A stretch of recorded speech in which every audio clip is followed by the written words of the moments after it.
بسم اللہ الرحمن الرحیم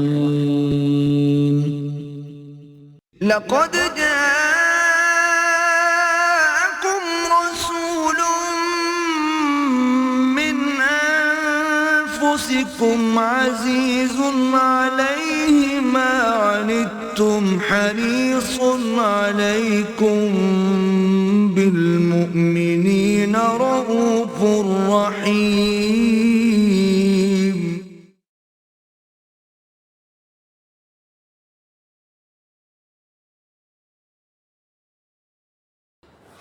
نحمده ونصلي على رسوله الكريم اما بعد فاعوذ بالله من الشيطان الرجيم بسم الله الرحمن الرحيم رب اشرح لي صدري ويسر لي امري واحلل عقدة من لساني يفقهوا قولي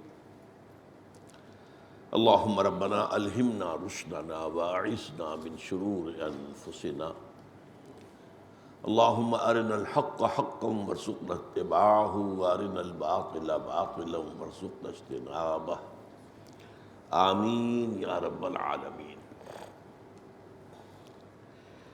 اسلام کو دین توحید کہا جاتا ہے، اور اس کی توحیدی شان کا ایک مظہر یہ بھی ہے کہ اس میں دین اور دنیا میں جدائی نہیں ہے، یہ ایک ہی وحدت بن جاتے ہیں. صرف ایک کام آدمی کر لے، دنیا کو دین کے تابع کر لے، بس. تو ہر وہ کام جسے ہم دنیا داری سمجھتے ہیں یا خالص اپنے جسمانی تقاضے سمجھتے ہیں یا خالص اپنے حیوانی تقاضے سمجھتے ہیں، وہ سب بھی دینداری میں شمار ہوں. یہ بات اس طور سے بھی واضح ہو جاتی ہے کہ عبادت کا تصور کیا ہے. یہ جو فرمایا گیا سورہ ذاریات میں وَمَا خَلَقْتُ الْجِنَّ وَالْإِنسَ إِلَّا لِيَعْبُدُونَ، میں نے جنوں اور انسانوں کو صرف اسی لیے پیدا کیا ہے کہ میری عبادت کریں. اب سوال یہ ہے کہ نماز عبادت ہے تو کیا 24 گھنٹے نماز پڑھی جائے گی؟ روزہ عبادت ہے تو کیا ہر روز روزہ رکھا جائے گا؟ یہ تو مراد نہیں ہو سکتی. مطلب کیا ہے؟ اگر تم اپنی زندگی کو، پوری زندگی کو اللہ کے تابع کر دو، تمہارا کمانا، خرچ کرنا، اپنے اہل و عیال کے لیے رزق حلال حاصل کرنے کی جد و جہد کرنا، یہاں تک کہ اپنی بیویوں سے ہم بستری کرنا، یہ بھی عبادت. یہ تصور آپ کو دنیا میں کہیں نہیں ملے گا. اس طرح ایک وحدت کہ دین اور دنیا میں کوئی دوئی نہیں ہے، بلکہ یہ دونوں ایک ہی ہیں. آج جو 2 حدیثیں ہم پڑھ رہے ہیں وہ اس اعتبار سے بہت اہم ہیں. پہلی حدیث حضرت ابو ذر سے مروی ہے رضی اللہ تعالی عنہ ان ناسا من اصحاب رسول اللہ صلی اللہ علیہ وسلم قالوا للنبی صلی اللہ علیہ وسلم، اللہ کے رسول کے صحابہ میں سے بعض نے یہ کہا حضور سے صلی اللہ علیہ وسلم.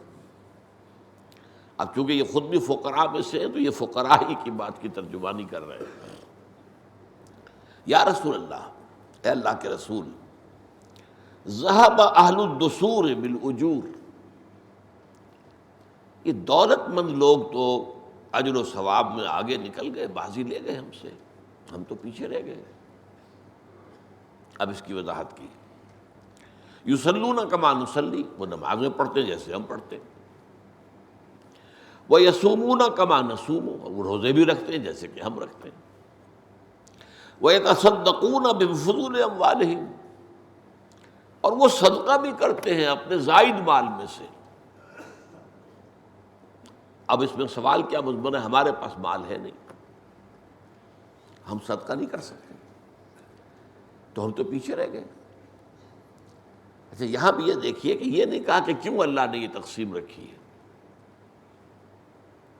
ایک تقسیم اللہ نے فطری طور پر رکھی ہے، جس کو کئی انکاری آج جو جس قدر واضح بات ہے کوئی شخص پیدائشی طور پر زیادہ ذہین ہے، کوئی کن ذہن ہے،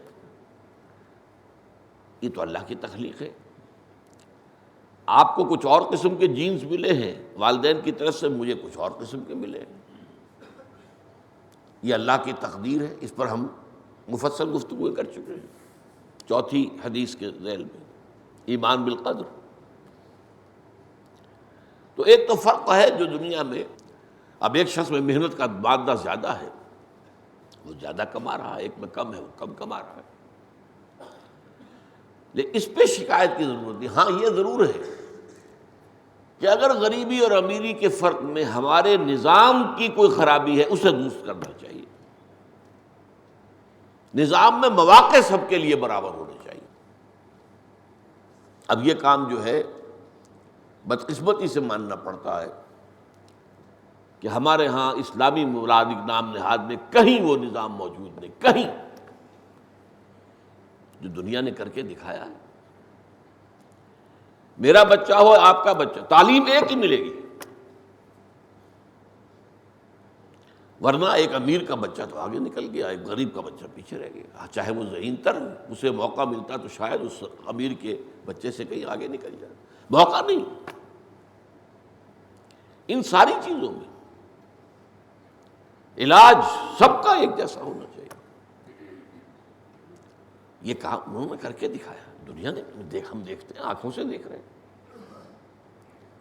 وہ ایک انتہا کو تو معاملہ چلا گیا تھا کمیونزم میں، لیکن بعد میں کمیونزم اور کیپٹلزم کے درمیان ایک سنتھیسس ہوا ہے۔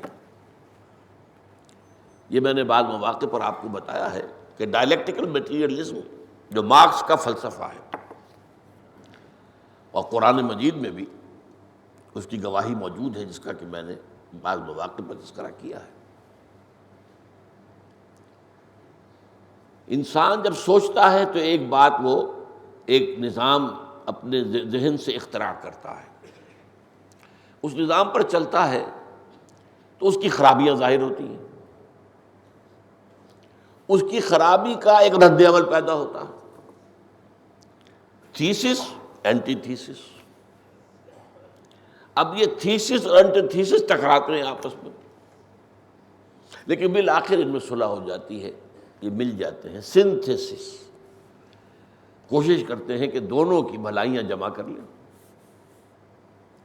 لیکن چونکہ اب بھی اگر یہ ہدایت خداوندی سے دور ہے تو کامل متوازن نظام نہیں بنے گا، کوئی نہ کوئی خلا رہ جائے گا۔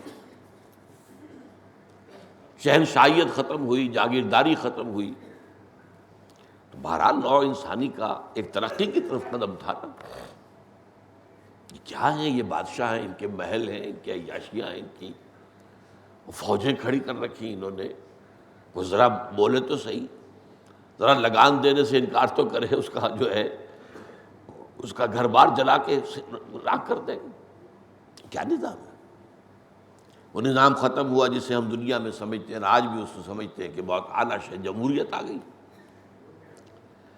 لیکن دولت کا نظام جو کا تو رہا، تو اس جمہوریت سے کیپٹلزم پیدا ہو گیا۔ پہلے جاگیردار لوگوں کی گردنوں پر سوار تھا، اب سرمایہ دار سوار ہو گیا۔ کیپٹلزم کا رد عمل ہوا تو کمیونزم آ گیا۔ اب یہ بھی چونکہ انسانی ذہن کی پیداوار تھی، اس کے اندر بھی ایک بے اعتدالی ہو گئی۔ ذاتی ملکیت کی نفی مطلق اہم کانہ بات ہے۔ پہلے تو انتہائی بات یہ تھی کہ آپ کا گھر بھی کوئی اپنا ذاتی نہیں، آپ کے پاس سائیکل بھی کوئی ہے تو ذاتی نہیں، کوئی چیز ذاتی ہے ہی نہیں، سب قومی ملکیت ہے۔ بس کام کرو، ویج حاصل کر لو، روٹی کھاؤ۔ ہاں، لیکن انہوں نے یہ ضرور کیا تھا کہ ویجز کے اندر وہ فرق نہیں تھا کہ جو مغربی ممالک میں ہے، 1:30، بس اتنی ریشو تھی۔ بہرحال تو انہوں نے یہ نہیں کہا کہ یہ اللہ کی کیا ناانصافی ہے کہ ہمارے پاس دولت نہیں ہے اور ان دولت مندوں کے پاس دولت ہے، ہم نمازیں پڑھتے ہیں، یہ بھی پڑھتے ہیں، ہم روزے رکھتے ہیں، یہ بھی رکھتے ہیں، لیکن یہ صدقہ کرتے ہیں جو ان کے پاس زائد مال ہے، فضول۔ فضول کا مطلب وہ نہیں جو اردو میں ہم فضول کو کہتے ہیں بیکار شے، نہیں، زائد ضرورت، فضل، فضل کے میں نے کئی مرتبہ معنی بیان کیے. فضل کسے کہتے ہیں؟ بلا استحقاق جو چیز ملی ہو. ایک مزدور آپ نے رکھا ہے، 100 روپے شام کو دہاڑی طے ہے. اب دن میں آپ نے دیکھا کہ ایک فلاں مزدور ہے، وہ بڑی ہی تندہی کے ساتھ کام کر رہا ہے، اسے آپ نے شام کو 100 کے بجائے 110 دے دیے. تو یہ 10 جو ہے فضل ہے. وہ استحقاق اس کا نہیں ہے، وہ مانگ نہیں سکتا، ڈیمانڈ نہیں کر سکتا، یہ فضل ہے. تو جو بھی اللہ نے ضرورت سے زائد ان کو دے رکھا ہے وہ صدقہ کرتے ہیں. اب جواب سنیے. قال، حضور نے فرمایا، اولیس قد جعل اللہ لکم ما تصدقون، کیا اللہ تعالیٰ نے آپ کے لیے ایسی چیزیں نہیں مقرر کر دی ہیں کہ جن سے آپ صدقہ دیں؟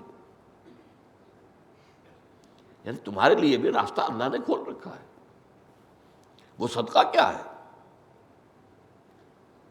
ان بکل تسبیحۃ صدقۃ، ایک مرتبہ بھی تسبیح کرو گے، سبحان اللہ کہو گے، جتنی مرتبہ کہو گے اتنا ہی صدقہ ہے. وَكُلِّ تَكْبِيرَةٍ صَدَقَةٌ، جتنی مرتبہ اللہ اکبر کہو گے تمہیں صدقہ ملتا جا رہا ہے، یہ صدقہ شمار ہو رہا ہے. وَكُلِّ تَحْمِيدَةٍ صَدَقَةٌ، ہر مرتبہ الحمدللہ کہنا، حمد اللہ کے لیے صدقہ ہے. وَكُلِّ تَحْلِيلَةٍ صَدَقَةٌ، اور ہر مرتبہ لا الہ الا اللہ کہنا صدقہ ہے. وَأَمْرٌ بِالْمَعْرُوفِ صَدَقَةٌ، نیکی کا مشورہ دینا، نیکی کا حکم دینا،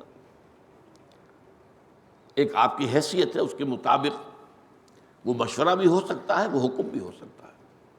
جہاں اختیار ہے وہاں حکم دینا ہوگا. آپ اپنے گھر کے اندر طاقت کے ساتھ بھی نیکی کا نفاذ کر سکتے ہیں. ایک بچہ ہے، وہ نماز نہیں پڑھ رہا، اسے آپ مار سکتے ہیں، سزا دے سکتے ہیں. وہ مغربی تصور نہیں ہے ہمارے یہاں، بچے کو ہاتھ نہ لگاؤ، بچوں کو روک ٹوک نہ کرو.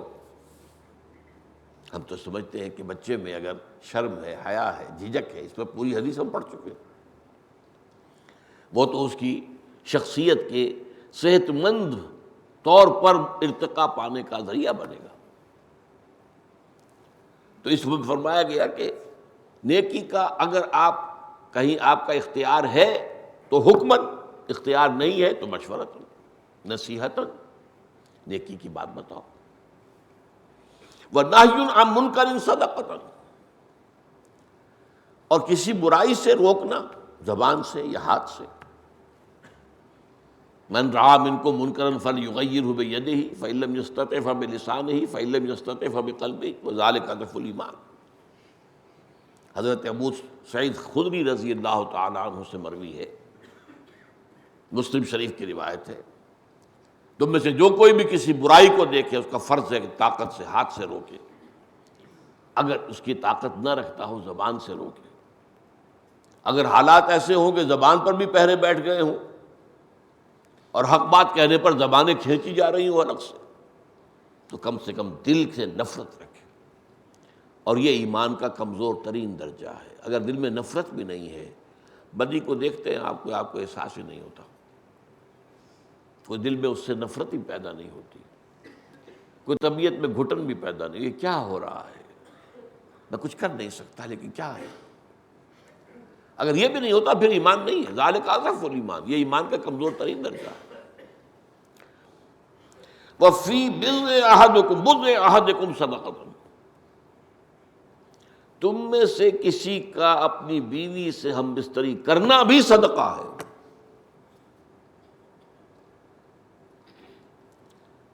یہ بات آپ کو دنیا میں کہیں نہیں مل سکتی. یہ توازن حیوانی تقاضا ہے، نفسانی تقاضا ہے.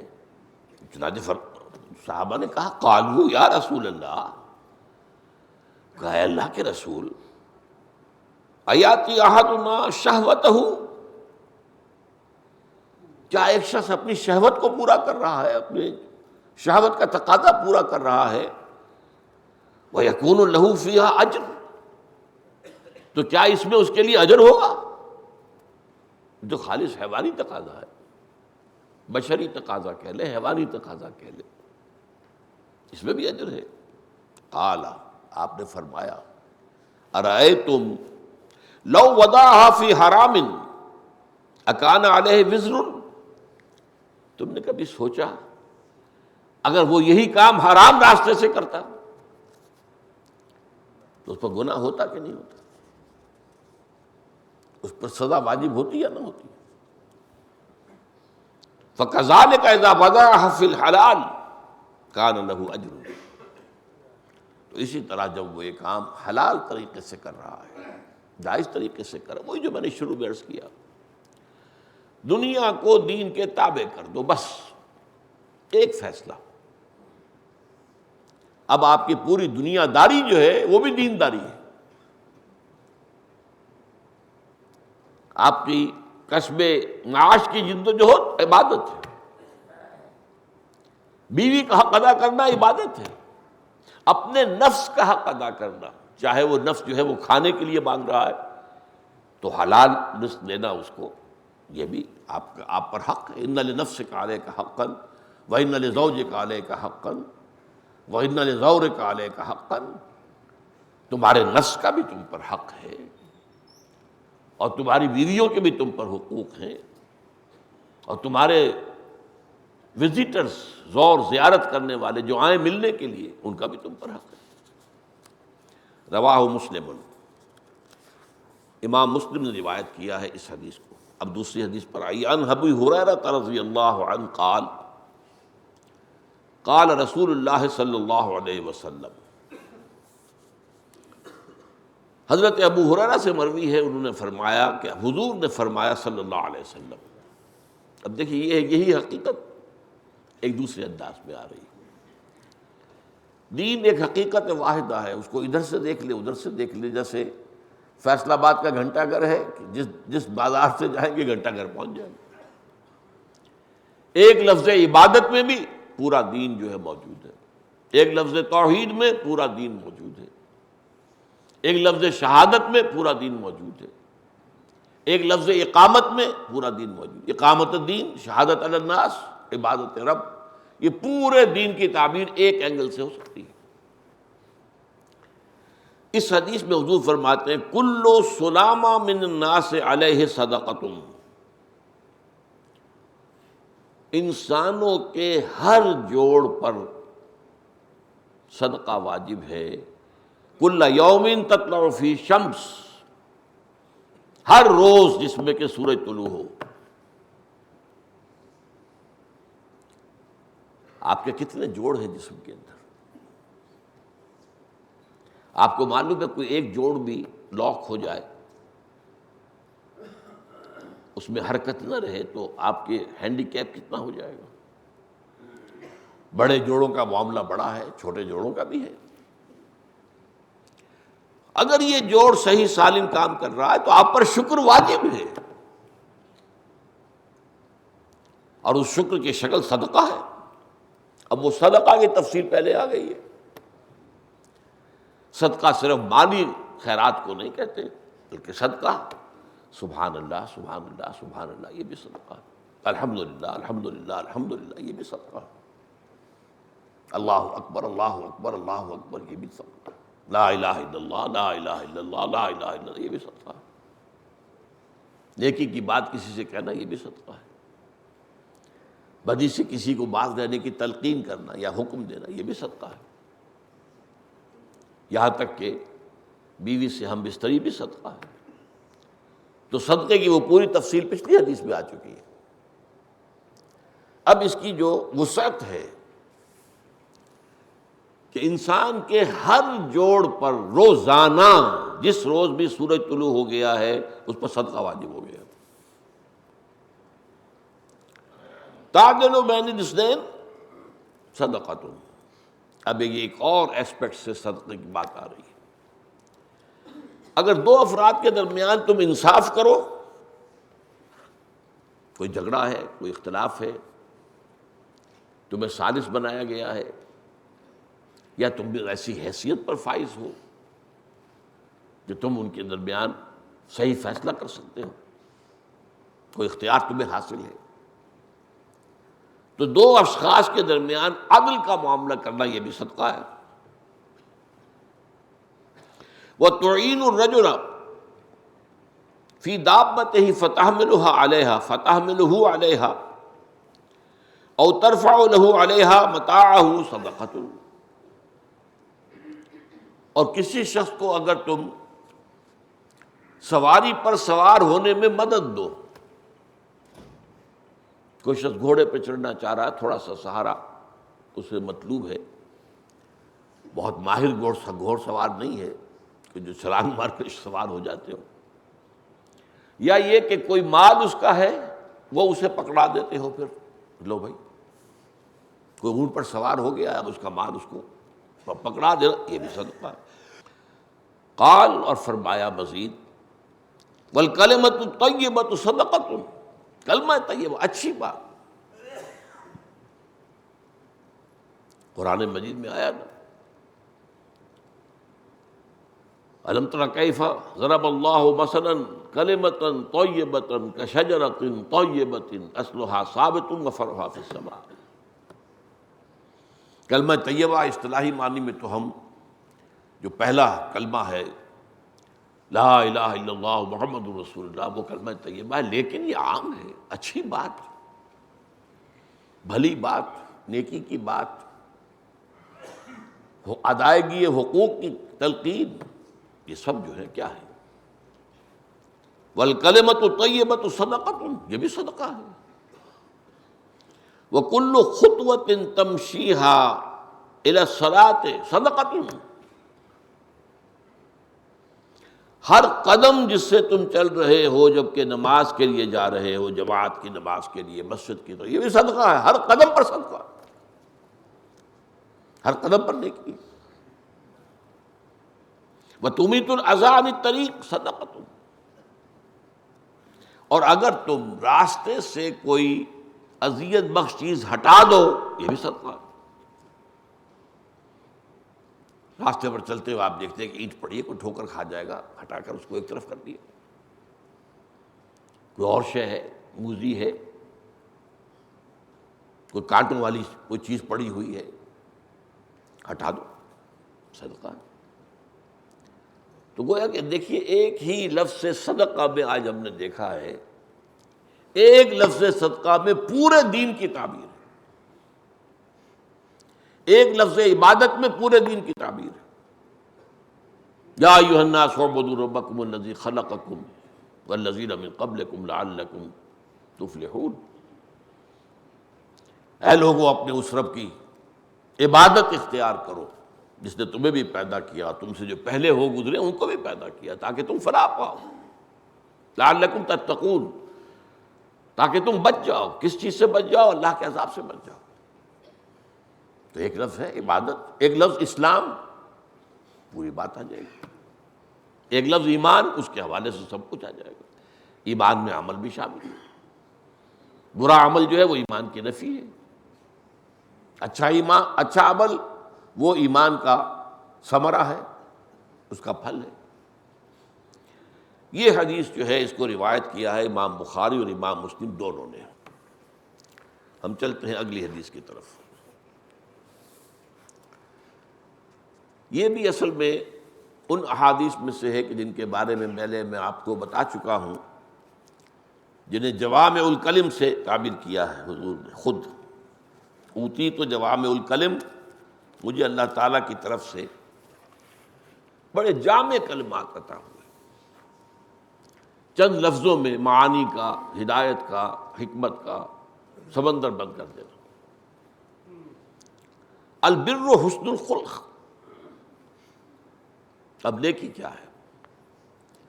اب دیکھیے نیکی ہمیں معلوم ہے، نماز نیکی ہے، روزہ نیکی ہے، زکوٰۃ نیکی ہے، حج نیکی ہے، عمرہ نیکی ہے۔ یہاں ایک اور تعبیر آ رہی ہے، البر حسن الخلق، اچھا اخلاق، یہ نیکی ہے۔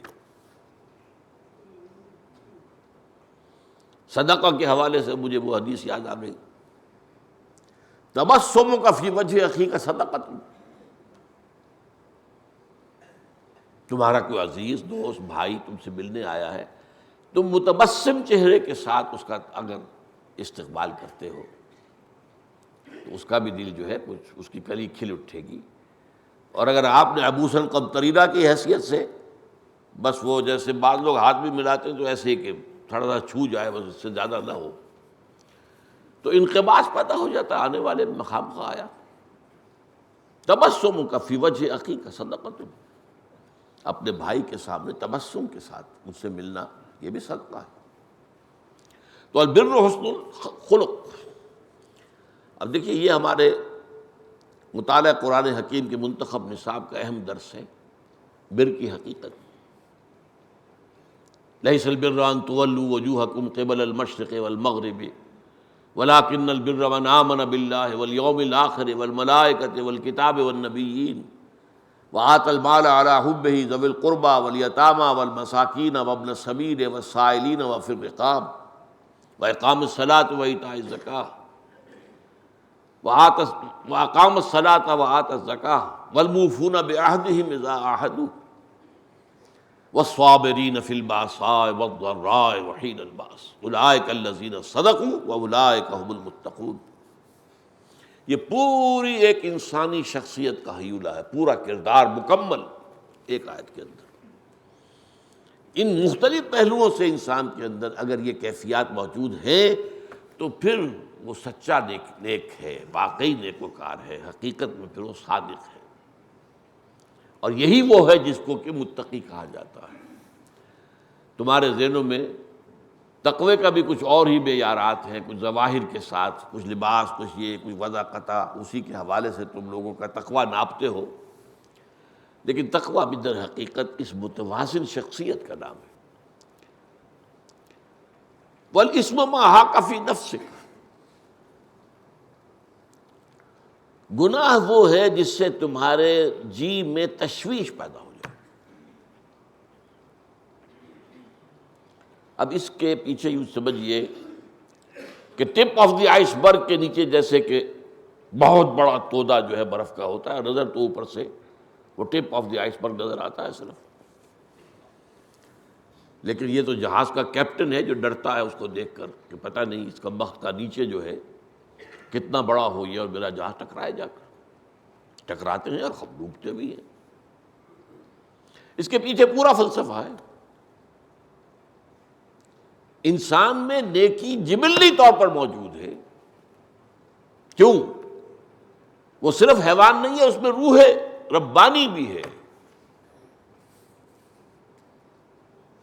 وَنَفَخْتُ فِيهِ مِن رُّوحِي فَإِذَا سَوَّيْتُهُ وَنَفَخْتُ فِيهِ مِن رُّوحِي فَقَعُوا لَهُ سَاجِدِينَ۔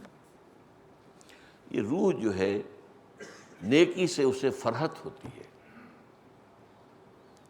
بدی سے اس میں ایک ضیق، تنگی، ایک تشویش، ایک انتشار پیدا ہوتا ہے۔ یہ پورا فلسفہ اس کے پیچھے ہے۔ اسی اعتبار سے اذا سرت کا، حسنتوں کا، وساعت کا، سیئتوں کا فانت مومنون، اسی لیے فرمایا اگر تمہیں کوئی نیکی کر کے خوشی ہو اور کوئی برا کام کرنے سے تمہیں خود بھی اندر سے دکھ ہو، تمہیں اچھا نہ لگے میں نے یہ کیا کیا، تو اس کا مطلب تم ایمان والے ہو، تمہارے اندر ایمان ہے۔ ایمان ہے تو وہ نیکی کو انڈورس کرتا ہے، اس کی تائید کرتا ہے، تصدیق کرتا ہے، بلکہ نیکی کرنے سے ایمان بڑھتا ہے، زادتہم ایمانا۔ اور اگر کوئی برا کام آپ کر رہے ہیں اس سے وہ ایمان جو ہے اس میں کمی آتی ہے، اس کا نور جو ہے وہ مدھم پڑتا ہے۔ والاسم ما حاک فی نفسک وکرہت ان یطلع علیہ الناس، گناہ وہ ہے جس سے تمہارے دل میں تشویش پیدا ہو جائے اور تمہیں یہ پسند نہ ہو کہ وہ لوگوں کو معلوم ہو۔ اس میں ایک اور ووٹ آف کانفیڈنس ہے. ایک ووٹ آف کانفیڈنس انسان کی فطرت کے بارے میں ہے کہ اس کے اندر نیکی ہے. ایک ووٹ آف کانفیڈنس پوری نوع انسانی کے بارے میں ہے. معاشرہ بحیثیت مجموعی صحیح حکم لگاتا ہے کہ یہ نیکی ہے یہ بدی ہے، جس کو جدید اسلام میں کہا جاتا ہے کلیکٹیو سب کانشیس مائنڈ. کلیکٹیو، ہم میں سے ہر ایک کا ایک تحت الشعور ہے، تحت الشعور ہے، تحت الشعور ہے. آپ کا بھی ہے، میرا بھی ہے. ایک ہے پوری نوع انسانی کا ایک جیسا تحت الشعور، دی کلیکٹیو سب کانشیس. یہ کلیکٹیو سب کانشیس بھی کیا ہے؟ یہ نیکی کو پسند کرتا ہے، برائی کو ناپسند کرتا ہے. جب آپ یہ نہیں چاہتے کہ یہ بات کسی کے علم میں آئے، اس کا مطلب یہ خراب ہے. یہ بھی در حقیقت ایک اعتماد ہے فطرت انسانی پر بحیثیت مجموعی. ایک ہے فطرت انسانی انفرادی طور پر، الاسم ما حاک فی نفسک. گناہ وہ ہے جس سے تمہارے اندر تشویش پیدا ہو جائے اور جسے تم پسند نہ کرو کہ وہ لوگوں کے علم میں آئے. یہ گویا کہ اجتماعی طور پر انسان کی فطرت جو ہے اس کی تصدیق ہو رہی ہے. اسی حدیث کا ایک اور ورژن ہے، وعن وابصہ ابن معبد رضی اللہ عنہ. وابصہ ابن معبد رضی اللہ عنہ وہ فرماتے ہیں اتیت رسول اللہ صلی اللہ علیہ وسلم، میں نبی اکرم صلی اللہ علیہ وسلم کی خدمت میں حاضر ہوا. فقال، تو آپ نے فرمایا جئت تسأل عن البر. اب یہ دیکھیے حضور جان چکے ہیں کہ یہ کیا پوچھنے آیا ہے. ظاہر بات ہے کہ حضور کا معاملہ علم غیب کا ہے، غیبی طور پر آپ مطلع ہو جاتے ہیں. ویسے تو یہ کہ کچھ اندازہ صاحب نظر لوگ جو ہوتے ہیں، اتقوا فراست المومن فإنہ ینظر بنور اللہ، مومن کی فراست سے ذرا ہوشیار رہا کرو، اس لیے کہ وہ اللہ کے نور سے دیکھتا ہے. تمہارے دل میں جو ہے اسے کچھ نظر آ جاتا ہے. بہرحال یہ اہل اللہ کا معاملہ ہے. تو حضور نے پوچھا، فرمایا جئت تسأل عن البر، کہ اے وابصہ تم آئے ہو مجھ سے بر کے بارے میں پوچھنے کی. بر کیا ہے؟ نیکی کیا ہے؟ بھلائی کیا ہے؟ نیکی کیا ہے؟ قلت نعم، میں نے اس کا جی ہاں، میں یہی دریافت کرنے کے لیے حاضر ہوا تھا. فرمایا اب پھر دیکھیے وہی فطرت انسانی پر اعتماد. استفت قلبک، اپنے دل سے پوچھ لیا کرو. دل جو ہے وہ مسکن ہے روح کا. یہ جو 3 لیولز ہیں، نفس سب سے نیچے، روح سب سے اوپر، درمیان میں قلب. اگر اس قلب کا میلان نفس کی طرف ہو گیا، یوں سمجھیے یہ شیشہ ہے، ریفلیکٹ کرتا ہے. اگر نفس کی طرف ہو گیا پورے وجود کے اندر جو ہے نفسانیت سرایت کر جائے گی، ظلمانیت، تاریکی. اور اگر اس شیشے کا رخ جو ہے وہ روح کی طرف ہو گیا تو پورے وجود کے اندر نورانیت پھیل جائے گی. روح نور ہے. اللہ تعالیٰ نے اولاً یہ جو ہے میں بیان کر چکا ہوں، یہ بگ بینگ سے پہلے کی بات ہے. بگ بینگ سے میٹیریل یونیورس کا آغاز ہوا ہے، ورلڈ آف میٹر. یہ جو اممیٹیریل ورلڈ، ملائکہ اممیٹیریل ہے، ارواح انسانیہ اممیٹیریل ہے. روح جو ہے it doesn't belong to the world of matter. ہمارا جسم جو ہے، ہمارا حیوانی وجود ورلڈ آف میٹر سے متعلق ہے، اور روح وہ در حقیقت نور ہے.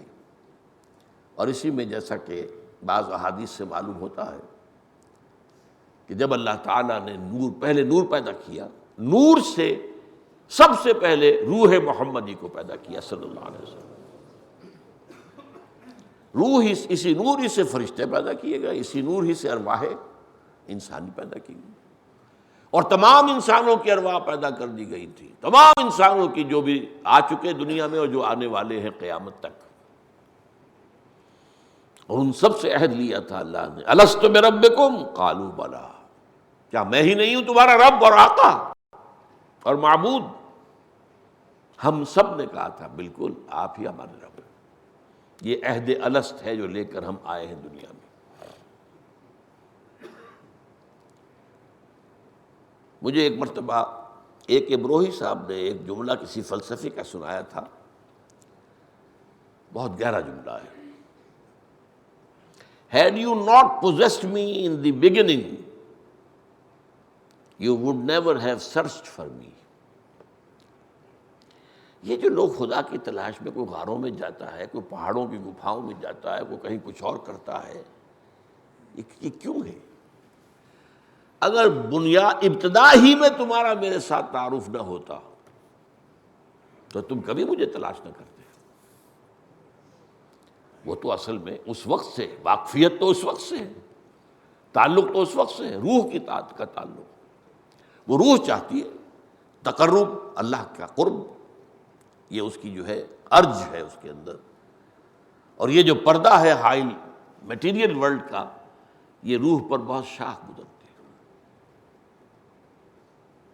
بشدو از نئے چوں شکایت میں کنند، یہ شکایت کر رہی ہے اور فراق میں ہے، اسی لیے موت کو ہمارے ہاں صوفیہ کے ہاں وصال کہا جاتا ہے۔ یہ فراق ہے، روح جو ہے وہ اللہ سے اس مادی پردے کی بنا پر پردہ حائل ہے۔ تو فرمایا استفت قلبک، اپنے دل سے پوچھ لیا کرو۔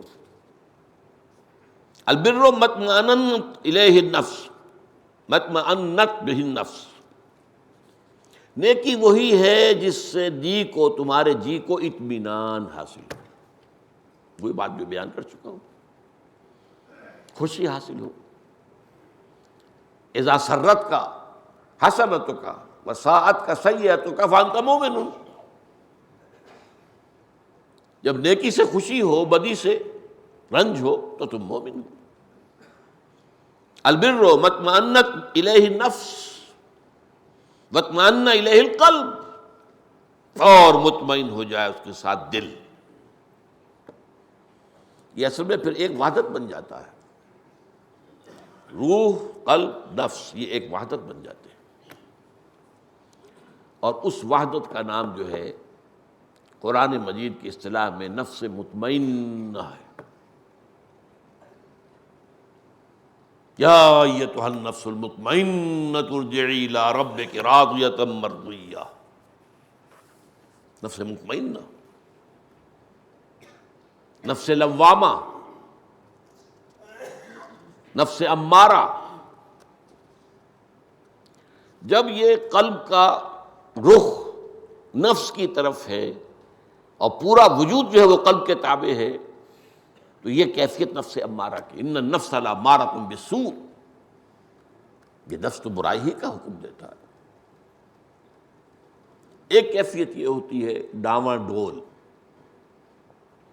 یہ قلب جو ہے کبھی ادھر کبھی ادھر، اکثر انسانوں کا معاملہ یہ ہوتا ہے۔ برے سے برے انسان میں بھی کبھی کوئی نیکی کا جذبہ ابھر آتا ہے، اور اچھے سے اچھے انسان سے بھی بدی سرزد ہو جاتی ہے۔ یہ قلب کا، اور قلب کے معنی کیا ہے؟ پلٹنے والی شے۔ یہ دل کو قلب کیوں کہتے ہیں عربی میں؟ اس کے لیے کوئی قرار نہیں ہے، بچ رہا ہے کھل رہا، بچ رہا ہے کھل رہا، بچ رہا ہے کھل رہا، اس کے آرام نہیں۔ یہ اسپیشل مسل ہے جسم کا، جس سے ریسٹ کی ضرورت نہیں، یہ ایک حالت میں رہتا ہی نہیں، یا بچا ہوا یا کھلا ہوا، بچا ہوا یا کھلا ہوا۔ قلب کے معنی اسی سے لفظ انقلاب بنا ہے، بدل دینا، نظام کو بدل دینا، سیاسی نظام کو بدل دینا، معاشی نظام کو بدل دینا، سماجی نظام کو بدل، انقلاب۔ تو البر مطمئنت الیہ النفس واطمأن بہ القلب، نفس اور قلب دونوں مطمئن ہو گئے، یا ایتھا النفس المطمئنہ۔ اور قلب کے اطمینان کا مطلب ہے روح کا اطمینان، اس لیے کہ قلب روح کا مسکن ہے۔ اب پورا وجود اسی کے تابع ہو گیا، پوری روحانیت پورے وجود کے اندر سرایت کر گئی۔ اب اس کے لیے جو الفاظ ہیں وہ دعا، ویسے تو اللہ تعالیٰ نے ہمارے اوپر پابندی نہیں لگائی، ہم اپنے لیے دعا کر سکتے ہیں اللہ سے، اللہ وہ نفس مطمئنہ عطا فرما دے، لیکن ہے بہت بڑی دعا یہ، یا ایتھا النفس المطمئنہ ارجعی الی ربک راضیۃ مرضیہ۔ جب وہ موت کا وقت آئے گا تو یہ پیغام ہوگا، اے نفس مطمئنہ لوٹ جا اپنے رب کی طرف، اس حال میں کہ تو اس سے راضی ہے اور تیرا رب تجھ سے راضی ہے۔ رضی اللہ عنہم ورضوا عنہ، یہ بلند ترین مقام ہے۔ اللہ ان سے راضی ہو گیا، وہ اللہ سے راضی ہو گیا۔ یہ آخرت میں بھی ہوگا، جب اللہ کے نیک بندے جنت میں داخل ہوں گے تو وہ اللہ کی رضا پہ کس قدر خوش ہوں گے، کتنے راضی ہوں گے، کیا نعمتیں ہوں گی۔ وہ ترانہ شکر جو زبان پر آئے گا، الحمدللہ الذی ہدانا لہذا وما کنا لنہتدی لولا ان ہدانا اللہ، کل شکر، کل سپاس، کل تعریف، کل ثنا اس اللہ کے لیے جس نے ہمیں یہاں تک پہنچایا، ہمیں ہدایت دی کہ ہم یہاں تک پہنچ گئے، اور ہم ہرگز ہدایت یافتہ نہ ہو سکتے اگر اللہ ہی ہمیں ہدایت نہ دیتا۔ تو یا ایتھا النفس المطمئنہ ارجعی الی ربک راضیۃ مرضیہ۔ اب ذرا سوچئے یہ کیفیت، فادخلی فی عبادی وادخلی جنتی، ہو جائے داخل میرے بندوں میں، خاص بندوں میں، ان کی صحبت مع النبیین والصدیقین والشہداء والصالحین، ان کی صحبت اب تمہیں میسر ہو اور میری جنت میں داخل ہو جاؤ۔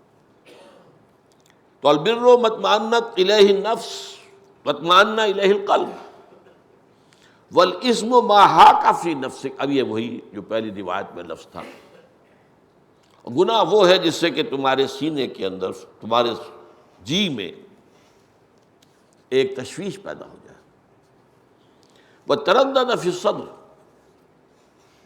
اور سینے کے اندر بھی ایک تردد پیدا ہو جائے۔ یہ تردد کہ میں نے کیا کیا، کیوں کیا، یہ بھی وہ انسان کی باطنی کیفیت ہے، یہ علامت ہے اس بات کی کہ تم نے غلط کام کیا۔ وَإِنْ أَفْتَاكَ النَّاسُ وَأَفْتُوكَ، چاہے لوگ تمہیں فتویٰ دے دیں، وَأَفْتَوْكَ، اور تمہیں فتویٰ دے دیں، لوگ تمام فتویٰ دے دیں کہ یہ بات صحیح ہے، اگر تمہارا دل کہہ رہا غلط ہے تو غلط ہے۔ اس لیے کہ فتوے میں تو وہ کتاب الحیل بھی ہے، کس طریقے سے، کس ہیلے سے، کس بہانے سے کوئی راستہ نکالا جا سکتا ہے، لیکن یہ ہے کہ یہ جو اندر کا مفتی ہے تمہارا، یہ جو روح ربانی تمہارے اندر ہے، دیکھیے مغربی فلاسفہ نے بھی مانا ہے اس کو، ڈیوائن سپارک، ایک شعلہ ملکوتی، ایک شعلہ لاہوتی انسان میں ہے، جہاں اس کی اینیمل نیچر ہے وہاں وہ ہے، دی ڈیوائن سپارک ان مین، اس کا تعلق خدا کی ذات کے ساتھ ہے، بہت قرب ہے، کوئی فصل نہیں ہے۔ تو چاہے تمہیں فتویٰ دے دے مفتی، لیکن تمہارا دل اگر راضی نہیں ہے تو وہ کام مت کرو۔ سبحانک اللہم و بحمدک نشہد ان لا الہ الا انت نستغفرک و نتوب الیک۔